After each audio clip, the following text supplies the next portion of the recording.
Welcome back to episode 153 of the Blockburner Podcast. I'm your host, William, always here with your co-host, Iman. Yo, yo, yo. All right, in the sticks, we got TJ. Hello. Thanks for being here, dude. Yeah, man. Dude, it's getting exciting. I'm so glad we're away from like the doom and gloom era. Yeah, it's gone. It is gone. We wrote down on like a whiteboard. We were like discussing like the direction of our channel. Yes, like first thing was no more doom. Yeah, this is like we circled it, highlighted it. And you're like, dude, we got to get out of this doom phase. And it was hard because we wrote it down and the next thing we recorded was more doom. More doom. It just kept on coming. It keeps piling on. It's like, oh, BRICS is forming. Yeah. And every country on earth is lining up to basically abandon the dollar. And ever since then, more countries have signed up. Yeah. That's why I didn't want to. Now we're already getting back. This is how it goes every time. This is how we get down this rabbit hole. The doom hole, dude. But luckily, there's been enough happening in the Web3 and AI space to keep us distracted, I guess. Yeah. Because obviously, that's a big freaking deal, but it's out of our control. We can't do anything about it. Yeah, so we're going to be talking about some like really cool news, right? BRC20, some AI stuff. Yeah, if you've been following our YouTube channel, we've been putting out bangers. Yeah. For like the last couple of weeks. Yeah. Because people really liked it. We got like the most comments probably in a video in a long time. Yeah, we tapped into, I think, a core community that we're starting to build. Yeah. I mean, there's people out there very interested in AI, obviously. Yep. And I think they subscribe to the same thesis that we came up with many months ago. It's like, dude, this has to intersect with blockchain at some point because blockchain is like the most intuitive, like incentive mechanism on earth at the moment, right? And then we're like, AI feeds on data contributions, and who has more data than the individual, than the people? Right. We are literally natural data collectors, like through our life. Like, so why isn't the only way to really like, leverage that power and then collectively harbor all of it is through, blockchain. Really? That's how Web2 got so big. They collected all of our data. Yeah, without our permission, basically. Repackaged it and sold it. Without our permission. I mean, technically it was with permission because we signed that stupid thing that nobody reads. Exactly. So they did it with our technical granting of permission, but without our knowledge of it actually happening, right? Yeah, and it got exploited, hacked, and major companies made a killing, a fortune, like Facebook. Yeah, legally. Yeah, and now people are slowly becoming aware of that, and like it's like WTF, mate. It's like, where's my cut? Yeah. But they're not going to do that. It's not like, here's a stipend or like a dividend for our community. Never going to happen. Really, an individual's data is valueless, but collectively, collecting all that data, that's valuable. Well, right? So potentially, even if... Yeah, you're right. Yeah, I mean, even if you could get paid for your data, you're going to get paid pennies. Yeah. But you could still...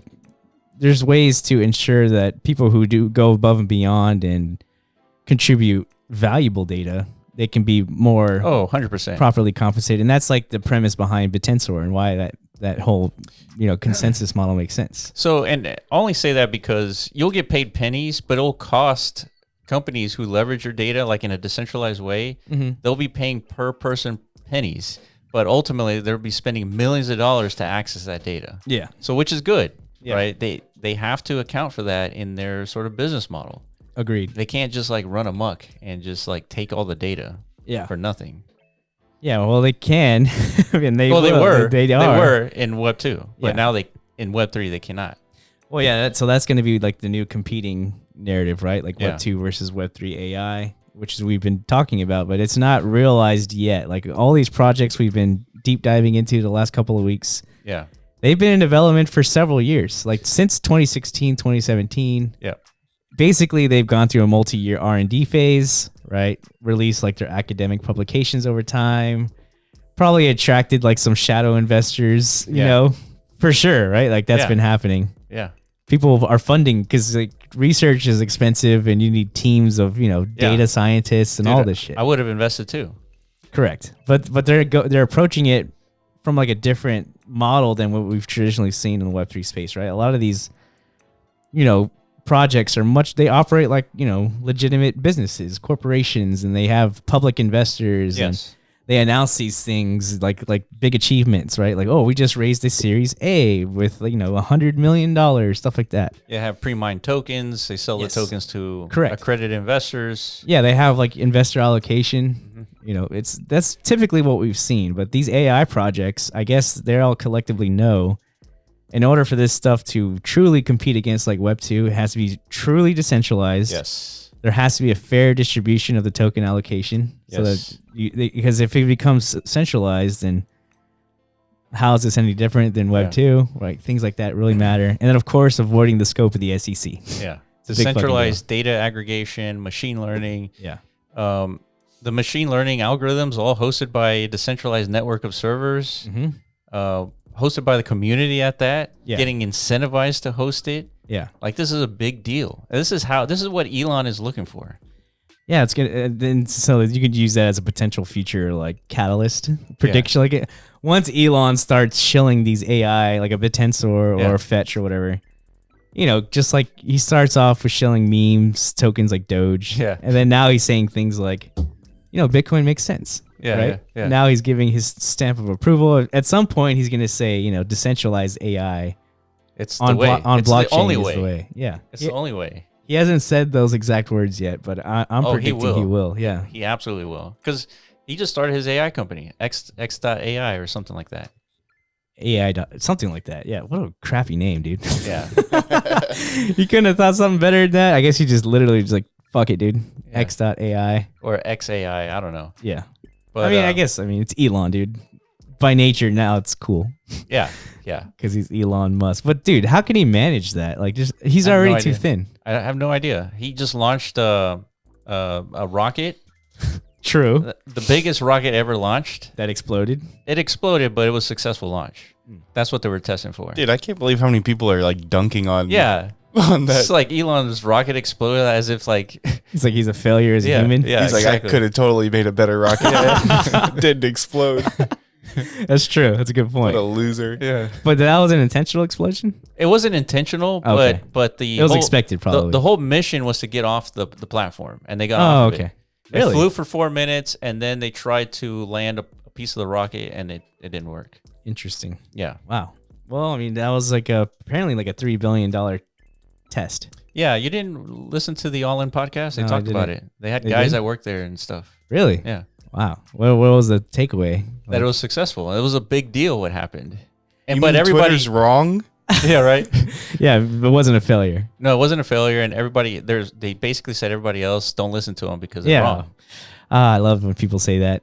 Yeah. Yeah, you got to listen to those people. It's yeah, all those scientists and engineers working their ass off like 12, 16-hour days to achieve something humanity has never done before. Exactly. You got to give them respect, not dunk on them on. No, fuck that, dude. Kim Kardashian deserves our respect. Fucking LeBron James, the guy who could put the ball in the hoop. Yeah, right. Those are the people that humanity really should revere, not these freaking nerds. These guys contribute nothing to our humanities, I hear that, dude. You could feel the sarcasm, right? Right. Okay, I'm just making sure. Yeah, dude. I agree, but it's okay. It's fine. Let humanity and culture collapse. It's whatever. It's just, dude. It's like the conversation we had a long time ago. Is like most humans really don't matter, right? It's just they're already not contributing to society as is. Yeah, it's the very handful of people who literally move mountains. Yeah, as individuals, but then they attract. Organizations are powerful, like companies and. Yeah, that's why, with automation, AI, all these things taking away jobs, it's actually going to be okay. People not working, as crazy as that sounds, it's happening right now already. People that have jobs are literally doing nothing anyways. Mm-hmm. Like they're not really contributing to like the progress. Yes, they're not. They're just literally cogs in the machine. Retail is transportation. Yeah. Like those are important to a certain extent, but those are going to be automated away. And then what? Yeah. Well, it's just the what is like, then what do those people do? Right. From this point. That's really the concern. But yeah, you're right. It's not like all of a sudden, things are going to. Society collapses. Things are going to go accelerate. Yeah. The pace There's of. going to be abundance. Yeah. There's plenty for everybody. That's the hopeful outlook. It depended on like who ends up controlling all this, the output, right? The value that's created from this automated system. Yeah. At the way it's looking, I'm pretty sure it's going to be governments in control completely. Right? Well, yeah, because we're going to be depending on like a UBI. Yeah, I don't think at because this is going to become so impactful, and it's going to displace humanity literally from the economy. Yeah. So governments are going to have to step in at some point and then basically control all of. Yeah. I mean, imagine if you're sponsored by a robot that works at a manufacturing facility, and that robot pays for your life. Yeah. Right. I mean, sponsored by a robot. Yeah. Why not? And like everybody's going to have like a sponsorship, and that's how they sustain themselves. Interesting. Yeah. Yeah. I mean, I don't see. I think it's feasible. I don't think that's normally not how humanity. No, absolutely like, not. It's never always like what's best for the common good. It's always like, some sort of filtration process to get like a concentrated, class of people. Yeah. Even more, have more ownership, have more, Yeah, because we're so used to this capitalistic ideology where you get what you work for, right? True. Well, because it's necessary. That was the incentive mechanism of modern economics, I guess, and it worked out swimmingly. Yes, yeah. And that incentive is going to lead to job losses, right? Yeah, for the most part.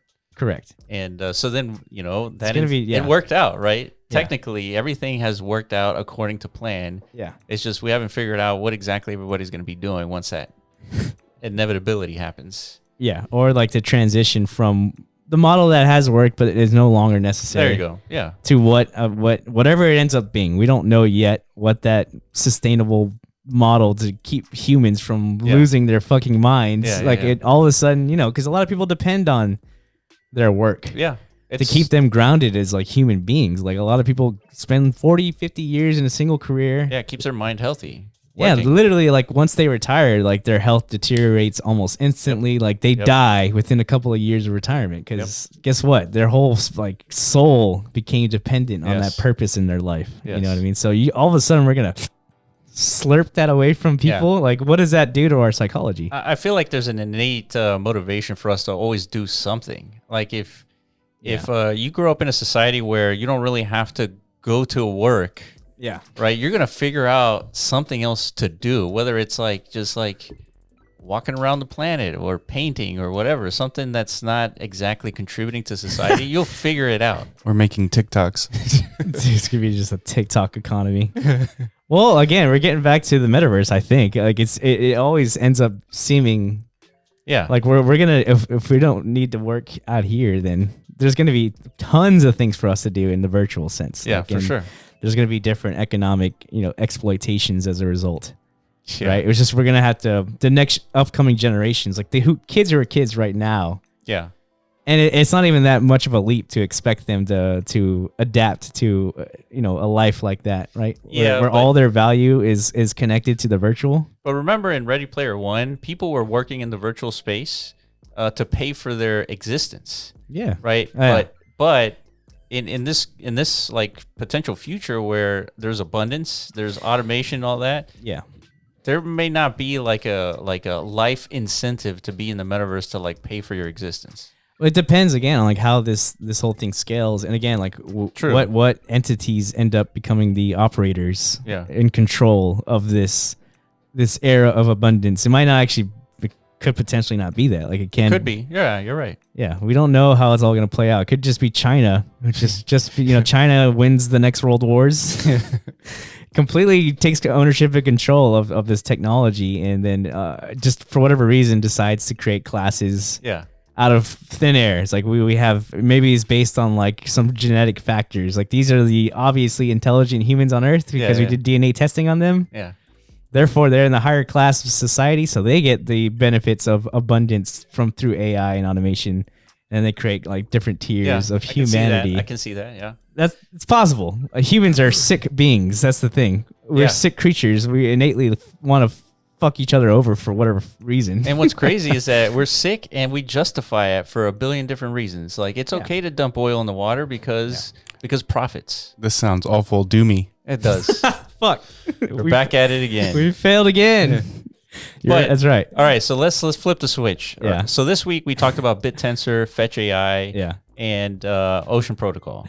We sure did. So Bittensor was probably one of the more fascinating discoveries, thanks to Age and a few others in the comment section. Yeah, our like I said, the little community that's emerging who are interested in this AI Web3 revolution, keep watching our content because we're literally in the rabbit hole with you guys, and we want to discover along and keep our eyes on the growth of this ecosystem, and because this is it. I think this is like one of the more killer like applications to blockchain that's emerging. Like it's been all about finance and money up until basically mostly but this AI narrative is going to take over, I think.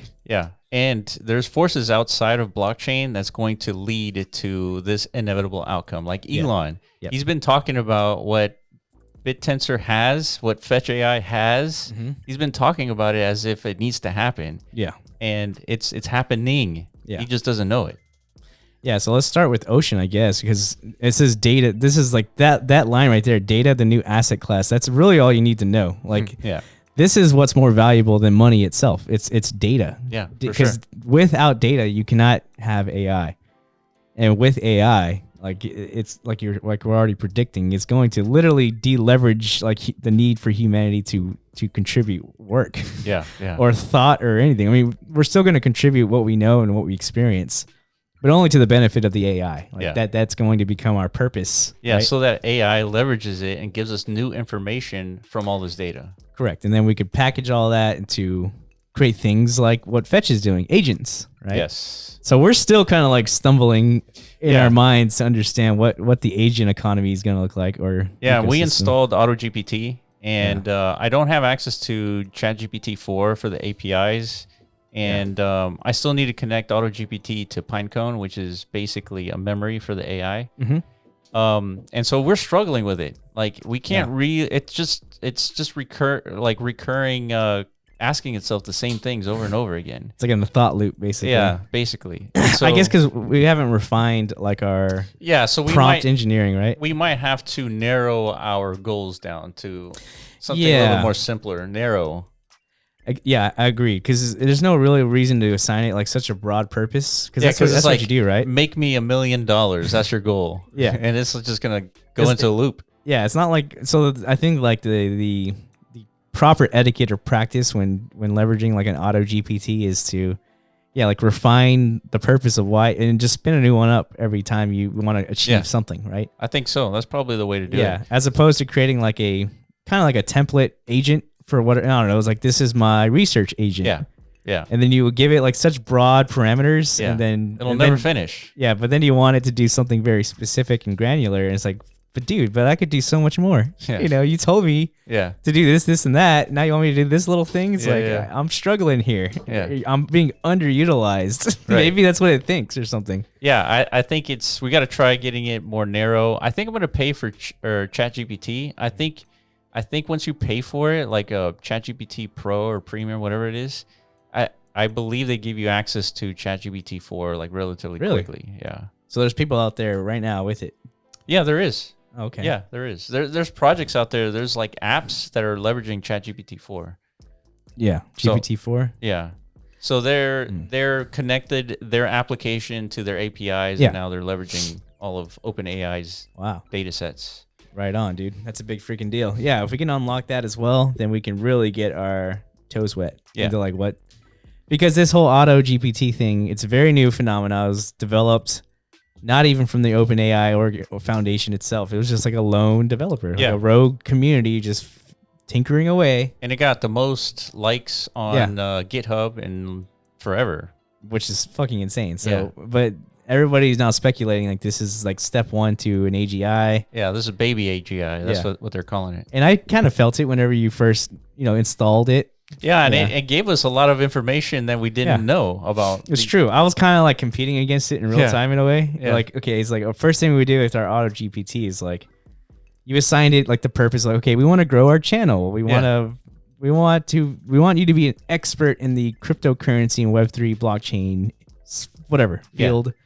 What else? We had it research projects as well. So we told it what it is we want to do, like as an entity, right? As a whatever. It was like, we want to provide the most valuable fundamental analysis to our viewers as we can, right? So it's like, no problem. I got this.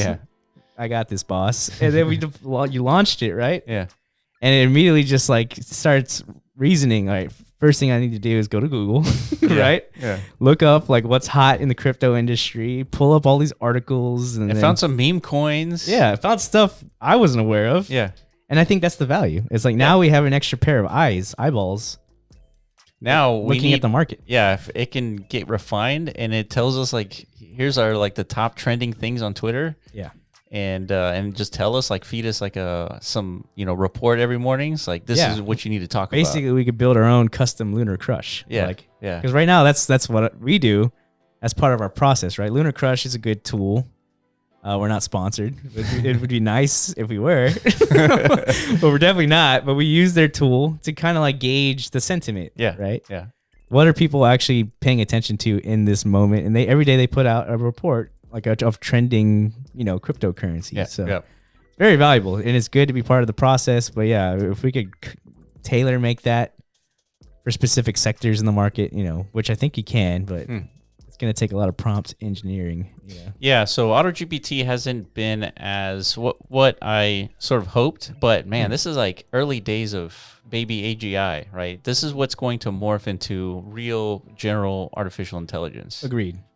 Yeah, and I've already had those types of conversations with people who, like, they're starting to use ChatGPT for the first time, or then I explain to them what AutoGPT does, and then it's like they're impressed but not like convinced like this is gonna change things. Yeah. And I don't understand how you come to that conclusion. Well, that's pretty good that they are kind of like getting their toes wet on this stuff too.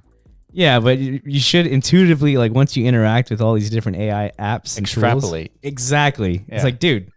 And I think a lot of that is like hubris, like personal hubris. Is like people don't want to like change their ways or think that there's going to be a future where everything they spent their whole lives as far as like knowledge accrual and like expertise, that's all going to become useless. Yeah, I mean, we spent almost 40 years on computers, right? Just regular computers with interfaces. Now all that shit is changing. Yeah. Right now, those computers are going to be working for us. Yeah. Agreed. It's just one of those things like the existing humans on Earth are going to have to, I guess, come to grips with. It's like, again, a lot of people attach their ego with their professions and their careers and stuff. It's like, man, I'm a fucking lawyer, dude. I'm a boss. I went to law school for however many fucking years. Now anybody can get a law degree. Yeah. They're going to have to wrestle with that reality. Like, dude, I actually wasted my life. Yeah. Well, not really, because I mean, you were a contributor to the economy. There was good reason to accrue that level of expertise. It's like these AI apps; they're going to be able to code, but you still need to be a developer to really leverage it. Yeah. Right. Developers just become way better with these tools. For now. Yeah. For now. In its existing form, even the developers of the world are going to at some point be displaced, and they're going to.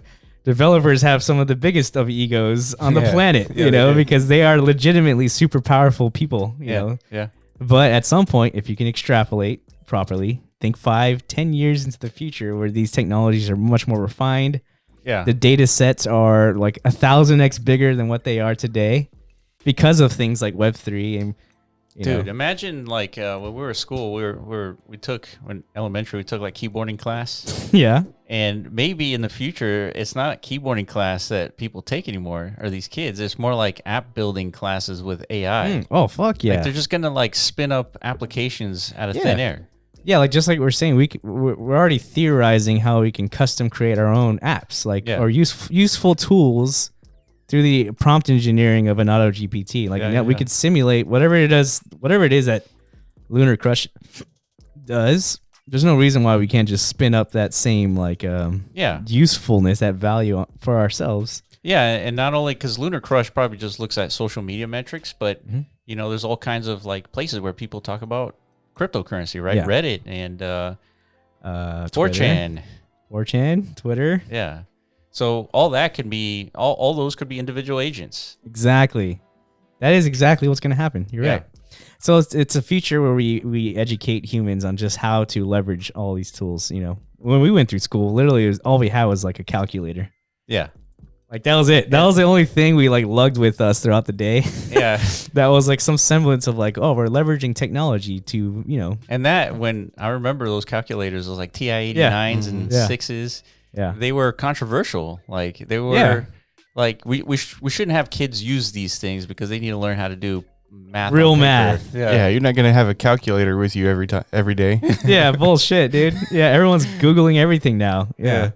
I actually am curious, because I don't have, like, I guess TJ, you have a kid, but he's not old enough yet to like be at like 80. I'm curious, like, what the education system's like nowadays. Like, it's probably the same. Well, I'll give you some insight, dude. They have he's in kindergarten, right? 5 years old, and they have issued laptops that they 5 years old that they use in school, and then they take home every once in a while. Holy. Okay, so when he shows up, he just pulls out his school issued laptop. Yep. And sometimes so are we talking like Chromebooks or like Dells?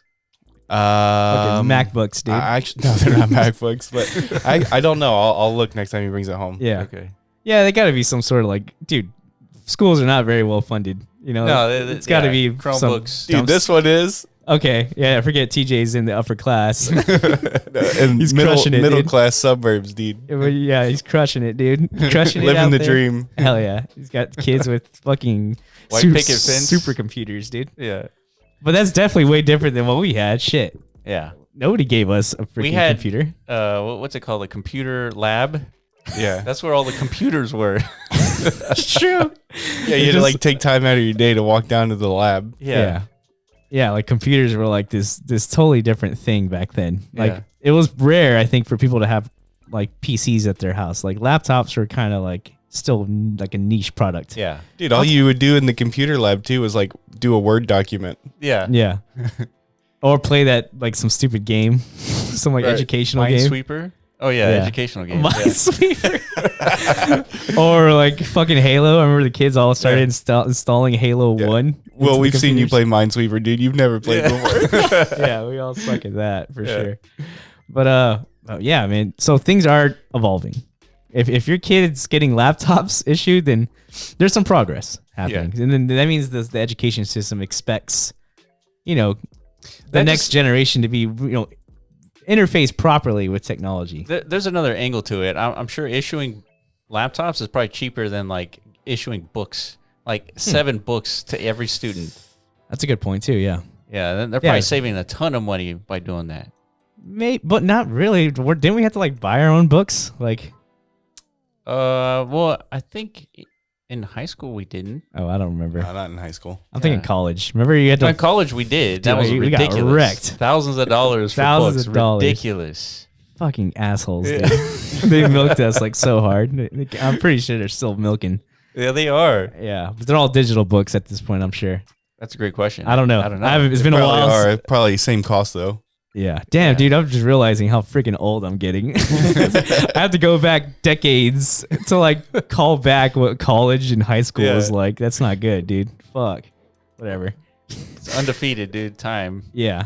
But you're right. So at some point, now the next generation, like I think like TJ's kid, you're like 5 years old roughly. That's the generation who's going to have to adapt early. It's like, Dad, just use AI. What are you doing? Yeah. Googling. Exactly. They're not going to even know what it's like to like not have AI in their life. Once they, they mature, enter adulthood, and then they become participants in the new economy. So like prompt engineers, or I guess gamers. Or content creators like TikTokers, something, dude. Like that's the new economy, right? Yeah, it has to be, or it's all fucked in World War III and it's all over. Back to the doom. Yeah, we're all at war. Yeah, damn. But we'll get past that no matter what. So the point is, we're gonna have to make some serious adjustments. What's cool is that there's an application of AI on blockchain that is fundamentally needed for humanity. Right, it's not a cool thing to have blockchain and AI just gonna merge. And you've been talking about like what is that killer product to blockchain and Web3? Right. Well, there's 2 now. Right, it's money is a killer product. It's just it meets so much resistance. Of course. Right. So much. It means everything. Right to humanity. Well, so is AI is going to do the same thing. Yeah. It hasn't hit the resistance yet by the people. Right now, it's or I guess. Even from governments, yet. I feel like people like ChatGPT a lot. I feel like it's a well-liked thing. Right now they like what I'm saying though. The resistance will come once people start to get like their notices from their employers. They've been laid off because they've fully automated their tasks. Yeah. It's gonna be like, hold on, I'm pissed. You know, what is this feeling? Yeah, it's like I'm fucking mad, dude. Like they took my job. They took your jobs. You know, the fucking AI, dude. Like that's. So we haven't gotten to that point. Right now, it's just a useful add-on tool. Yeah. For people to, you know, enhance their abilities. Yeah, we were talking about leveraging AI to do bot trading on, you know, crypto exchanges and stuff. Yeah. And what happens when you have an entire society where there's just nothing but computers just trading against each other? Yeah. All these memes, all these like meme lines and like RSA indicators, all this stuff, they won't matter anymore. I don't know. Because what you're going to measure the sentiment of bots like trading against each other? I think so. I mean, in the beginning stages of that, there's going to be a class of traders, I guess, or institutions, whatever. Yeah. That leverage these type of tools. Fetch.AI literally just put out like a suite of tools last week, roughly, or something. That is deployed agents that are like basically experts in like the markets. Like they've trained it through the machine learning process that they've, you know, pioneered to become experts in these crypto markets, I guess. And then now you could tap into that and potentially create like these bots you're talking about, like a trading bot that's operating off of the information that the Fetch.AI agents are like, you know, funneling in. It makes sense because humans still exist and we're going to be running amok, probably causing world wars. True. And that's going to affect the markets. And so the AI needs to be paying attention to what humans are doing because they're going to trade against that activity. It's a good fucking point. Yeah. No matter what. Yeah. It's like, that's the question of like, where does value come from? Right. And because AI, like, are we at some point in the future going to attribute like an AI's existence as something of equitable value that needs preservation? Yeah. I don't think so, but maybe. There might be. If ethics comes into question where people actually they form like real pair bonds with like an artificial life form. Well, I mean, humans find bonds in like all kinds of stuff, right? So then that probably will happen. Like if we build an emotional attachment to an artificial intelligence, then I could see like a value system accruing where like we want to preserve this AI. Therefore, I think there's a stronger motive here, though, not just the fact that you've bonded with an AI. I think you might need the AI to exist because that's how a job gets done, or that's how you know stuff. Right. Right. So I think that preservation is going to exist without just the bonding itself. Yeah, but it just basically, I'm just saying, like, how do we associate value? We associate value with amongst humanity because we're living creatures. Yeah. We share. We're the same species and stuff. So, you know, there's value to individuals' life. There's enough value to where we need to have laws and protections and safeguards to protect, you know, the individual. I see what you're saying. Yeah, like that's how we right now determine value. But now that we're injecting a whole artificial life form, essentially, are we still going to attribute that same quality of value to that life? Because, you know, it's technically it doesn't really die, right? Or at least from our perspective, even if you just shut one off, is that the death of an AI, or is that just it's just sleeping? It's just gone. Like, you know, I don't know. I think at some point we could build an ethical case, you know, to support that. It's like, okay, these things, whenever you turn off their connection to the neural networks that we're building for them. That is like an execution of life, kind of. Yeah. Or at least enough of a threshold. It's like 50% of a life, so therefore it gets like half of a vote. And a human gets one vote, something like that. Yeah. I feel like upgrading the AI, the old AI is like officially gone. And so I think that's how it dies. It's just it gets upgraded. Yeah, like so it has like a whole new. Yeah, because if you just turn off the computer, you just turn it back on, and the AI's right back, right? But once you upgrade it, it's like very rarely you go back to like old iterations of a software program. I don't know. That depends. Like, if we can like deterministically identify like consciousness amongst these machines, right? Like even though you upgrade and now all of a sudden it's smarter and more capable. Yeah. It still has like all that history, right, as part of its, you know, its own personal data set. Therefore, maybe that's a form of consciousness, right? Like it knows everything it's done in the past. Yeah. And then it can always tap back in, root into that, and who knows, maybe that disrupts future.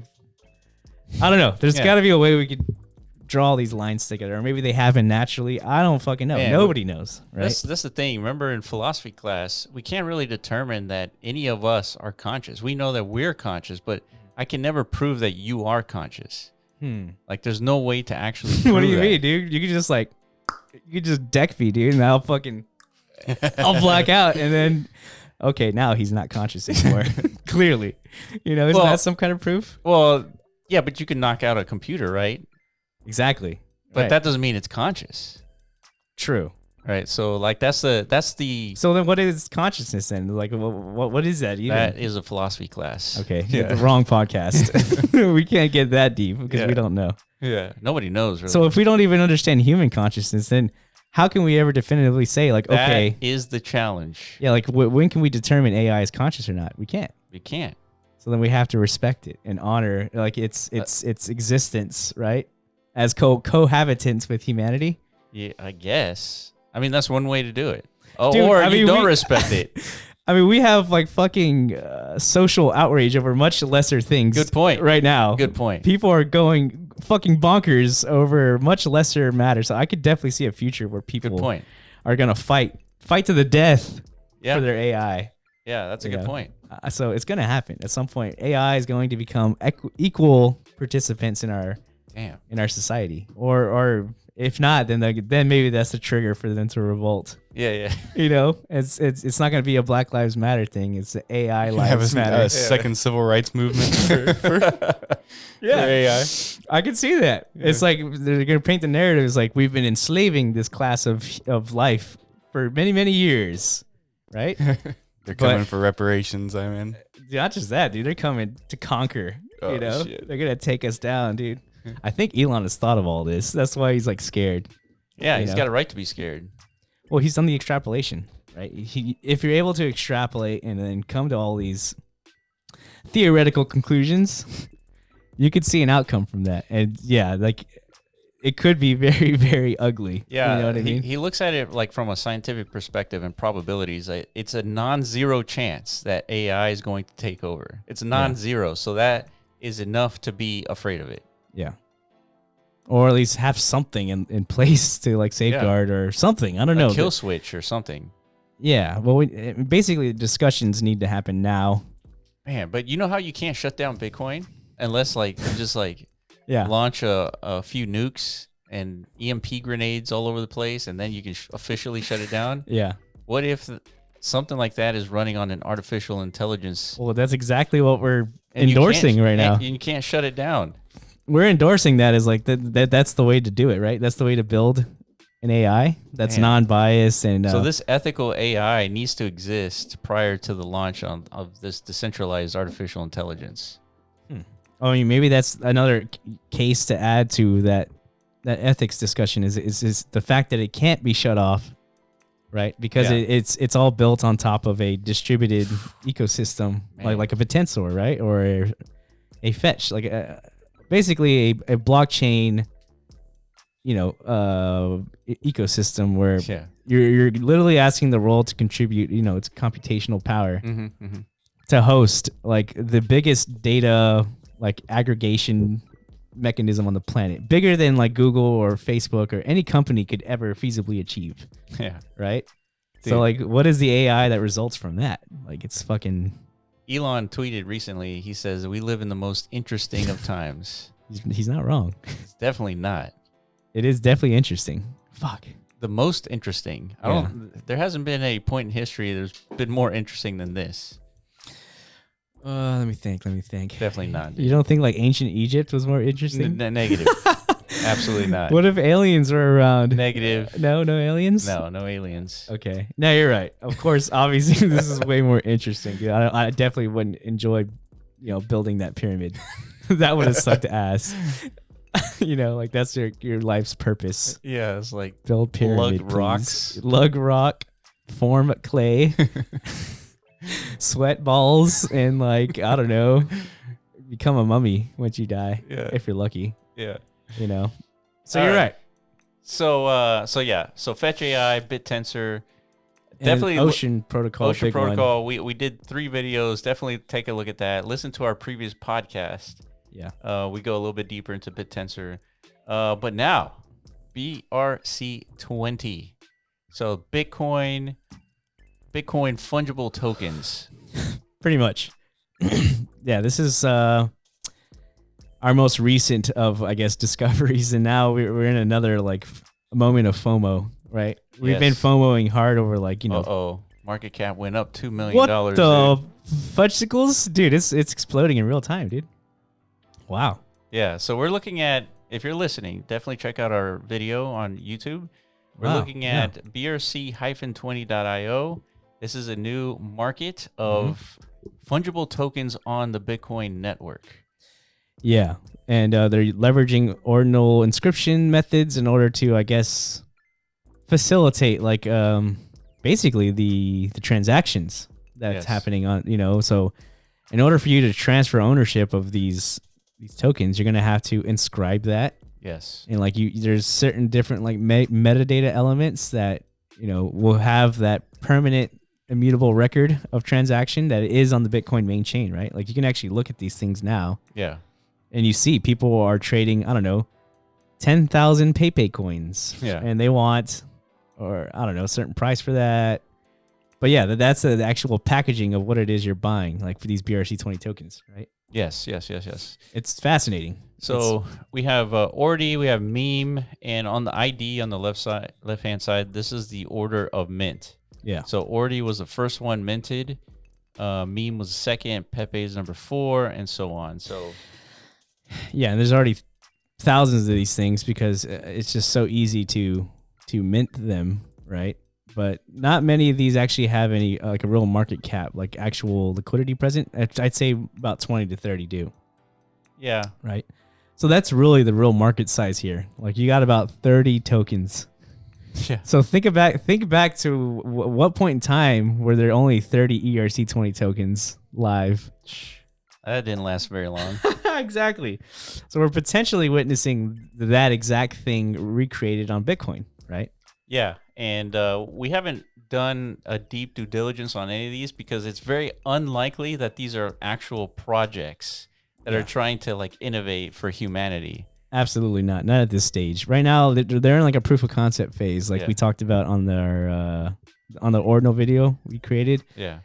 Just like whenever NFTs, the standard was first put out there, like the early utilizers of this were basically like at face value look like, I don't want to be offensive, but like stupid as hell. Yeah. Like pixel punks and stuff like that. Like at face value, nobody would ever like assume that has any value, right? Agreed.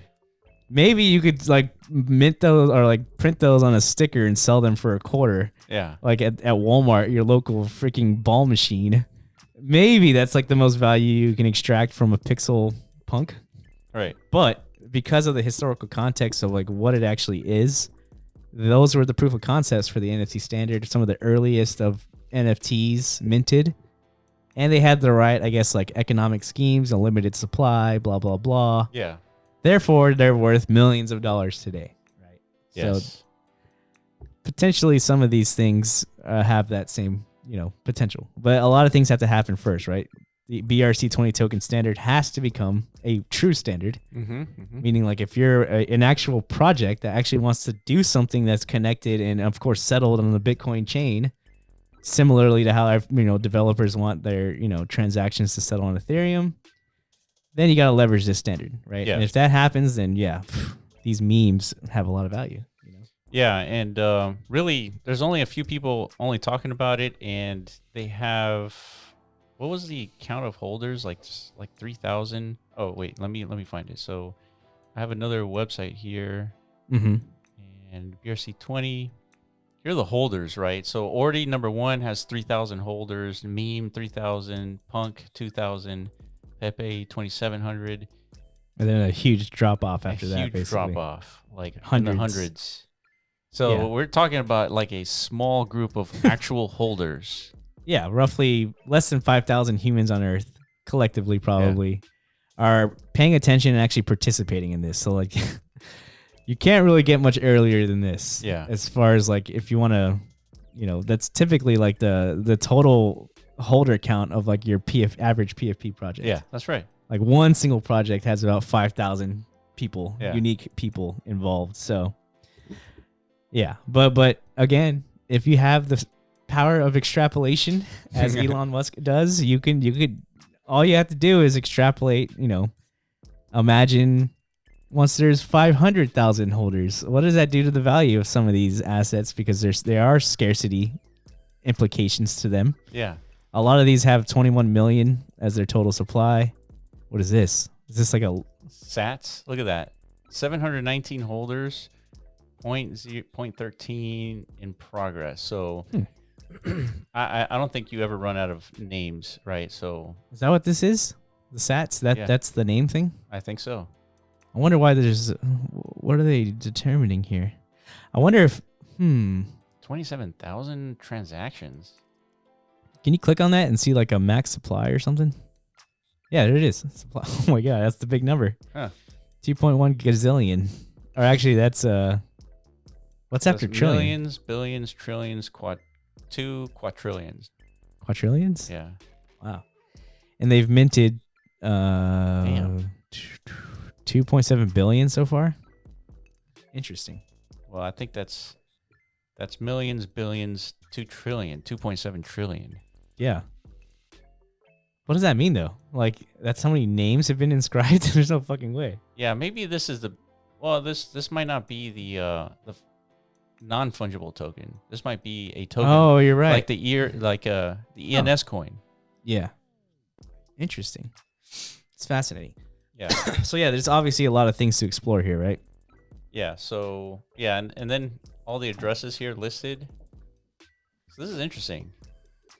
Yeah. So this is one of our more recent of discoveries. We literally just found out about this like a couple hours ago. So we haven't done enough due diligence and research into this, but me personally, I've seen enough to like ape the fucking hardcore. Like I want to get in as early as I can because I understand the power, the dormant liquidity that's just sitting on the sidelines of the Bitcoin network. Yeah. And again, I understand human psychology. We've been through the mania for NFTs on Ethereum. Yes. Right. It looked eerily similar to this, like a bunch of stupidity, right? But those are the things that were perceived as valuable over time, right? Because things like NFTs and who would have guessed Bored Apes would have been the blue chip NFT project? Definitely not me. Yeah. I saw them launch and I had no desire to own a Bored Ape, dude. I'll be honest. I just did not see it. I understood what they were trying to do, right? They had the same like cap as the CryptoPunk. Yeah. I understood the CryptoPunk because that was actually like a historical thing. Like I actually did want a CryptoPunk, but at the time they're like a couple thousand each. That was the floor at the time when I was like thinking about it. Yeah. It's like 10 ETH. It was like $100 each. Yeah. Yeah. So I was like, no thanks, dog. But obviously very bad idea. Yeah. So historical context does mean a lot to the market, right? So we're talking BRC20 tokens literally just like initiated a month ago. These early tokens are those crypto punks of the BRC20 standard. Dude, check this out. Breaking news. The services in maintenance temporarily will keep you updated here.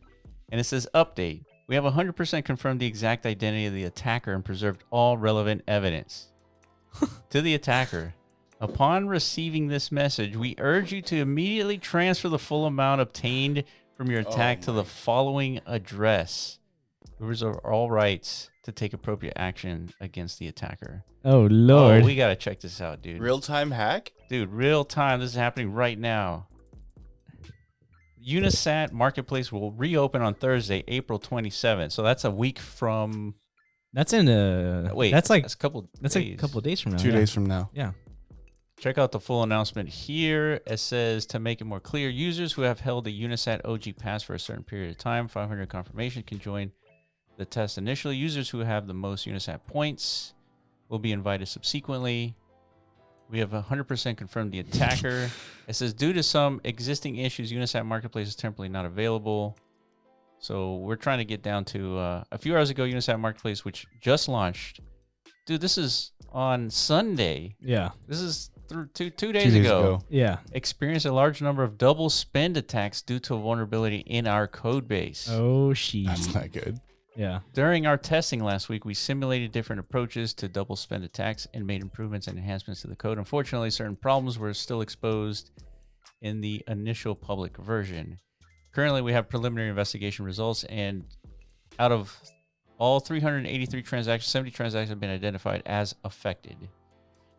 We will further investigate in the next few days and compensate users who are determined to be associated with the incident to their losses. If you believe your order has been affected, please open a ticket on our Discord server and provide as much relevant information as possible the transactions involved. So they've already had like their Mt. Gox moment. 2 days after launching. I know. It's already happened. That was very fast, dude. Please understand that BRC20 is still very young, and there have been numerous issues identified and resolved in the past 30 days. As the first BRC20 wallet provider and the first marketplace provider, UniSat is constantly facing numerous issues and moving forward with your full support. Is the last tweet. We will compensate all affected users at a certain time in the coming days in the conduct a comprehensive inspection and consolidation of the issues that have been exposed. The subsequent service opening time will be updated here. Thank you for the support and patience. Wow. So this is good. This is good, like a disclaimer to make, dude, while we're like uncovering this whole sector. Yeah, this is why you cannot ape in and just like randomly. Unless, I mean, you can, but you got to be aware of the risks. Well, yes, yeah. You have to assume that the money that you're going to spend is going to be lost. Going to be lost. Yeah. I mean, but it's tremendous. This stuff that's literally coming online like days ago, or some of the highest risk. Yeah, opportunities in the space. Yeah, right? Scared money don't make money. Exactly. Dang, what a G. Spoken like a true, I don't know, casino connoisseur. Exactly, dude. That's how it is, for real though. But expect this to happen again. Yeah. And whatever variant, these new ordinal wallets are popping up. Nobody knows like the actual security of them. Yeah, they're not. And the same thing happened. I'm sure early on during Ethereum's uprising, right? Like all the early tools that were developed got exploited. I think even the whole fucking Ethereum network at some point got exploited. Dude, it's amazing to me that people find these like obscure projects and like already have exploits for them. Like this is insane. Right, dude. Dude, developers are paying attention. Right. That's what's happening. Yeah, people who can code, like they're not fucking around, dude. It's like, I'm going to test your shit. Yeah. And I'm going to break it. And if you let me, that shit's now mine. Yeah. Basically. Because, you identified me. Whoa, scary. You know what I mean? I'm just going to fucking probably send that shit to like some obscure exchange and just cash out. Like, what are you actually going to do to them, Yeah. Other than like threaten them on your homepage. You know what I mean? There's not much you could do at this point because there's not like real identity like hooks yet into people's on-chain like activities. You know what I mean? The founder of Bittensor doesn't like identity protocols on blockchain. Really? Yeah. I listened to one of the podcasts that he did. I don't know if it's a podcast, but it's like a Twitter space that they hold every now and then. Yeah. And he doesn't like them. Really? Yeah. I wonder why. Did he say why? I don't remember. I don't think he said why. He just doesn't think it's necessary.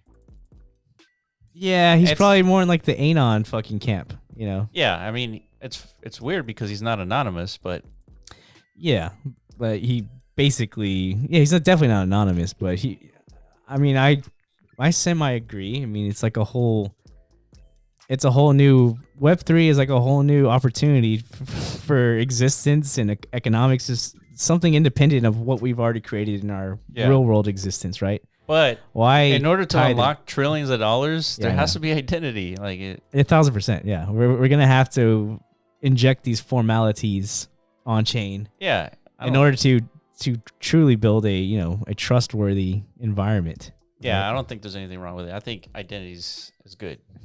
Yeah. So we just had a breaking news and UniSat wallet got compromised. Double spend. Okay, let's take a look at this video because their marketplace is offline. We don't actually get to look at it. A video tutorial about how to list your BRC20 on UniSat marketplace. So this is the marketplace that should be live right now, but that will be live in a couple of days. I guess by the time you guys listen to this, it should be live. Should be, yeah. Yeah. So, all right. I mean, it looks like kind of like what we already saw. It just looks like a bunch of batch listings of list already for sale. right? I'm going to list 1,000. Mm-hmm. I'm going to assign this transaction. Right. And it's supposedly in the order book.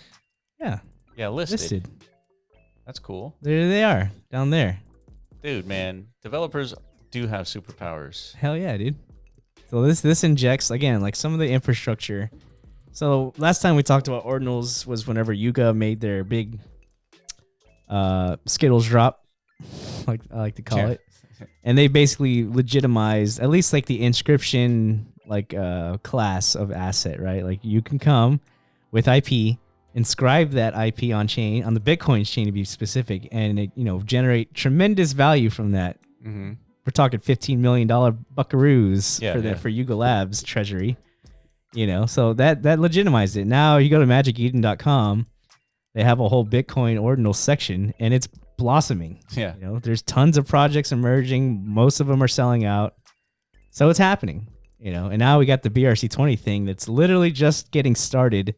Hasn't been legitimized yet because right now we just see memes. Mm-hmm, mm-hmm. But once we see like a real technical project deploy on the BRC20 token ecosystem, or like a Yuga Lab, something with some tremendous IP, then we got our benchmark, dude.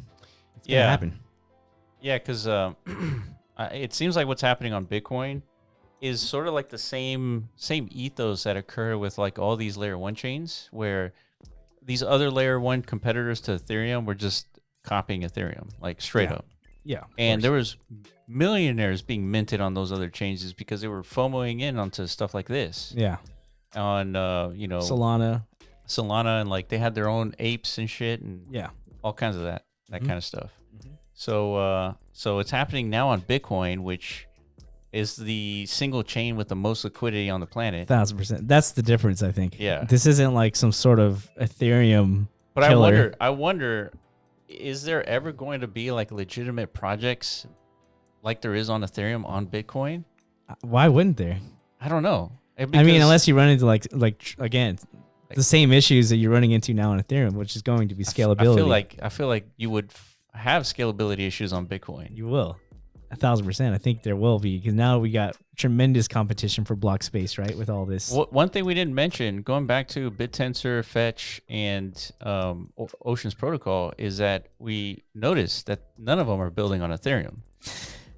Where's Ocean building on? Well, for sure, Bittensor and Fetch.AI. Fetch, because those are they're attempting to build like a whole neural network of their own, sourced by community contribution. So it's a massive endeavor that's going to need tremendous scale in order to even operate, right, and compete against Web2, centralized AI services and stuff like that. So like this is the first time we've noticed like true innovation isn't happening on Ethereum anymore. Yeah, that's right. It's not exclusive to Ethereum. We got Cosmos and Polkadot. And I think it has a lot to do with like, the cost of per transaction and the fact that they offer, like Substrate and the Cosmos SDK where you could spin up your own app chain. App chains. That's the big thing. The app chain ecosystem that's going to emerge that is being utilized currently in Cosmos and Polkadot. But we've seen like layer 2s to Ethereum planning to offer the same thing, like ZK Sync and others, Optimism. Right, so that's the future of blockchain is app specific chains. Yes. Right. So what that means to us, we got to keep our eyes just. Yeah, man. It's not just Ethereum anymore. Polkadot and Cosmos, dude, we're coming. Makes our lives harder. I know. All right. I think that's time. Time is up for us. We talked about BRC20. We talked about AI projects on blockchain, Bittensor, Fetch.AI, Ocean Protocol. We have videos, 20-minute videos, kind of going in deep onto each of these projects in our YouTube channel. Yeah, and keep the discussions lively in the comments, lads, because we want to know more, just like you guys do, and we want to deep dive on whatever you guys think is relevant and important to these discussions, right? Or we could be missing more stuff. Yeah, and join our Discord. We have kind of lively discussions there about all kinds of things from the metaverse all the way down to AI stuff. Yeah, and then that's it. enjoy. Hopefully, you guys enjoyed the podcast. Follow us on Twitter at the Block Runner, at MetaZone.io, and at Roby AI, and we will catch you in the next podcast. Peace.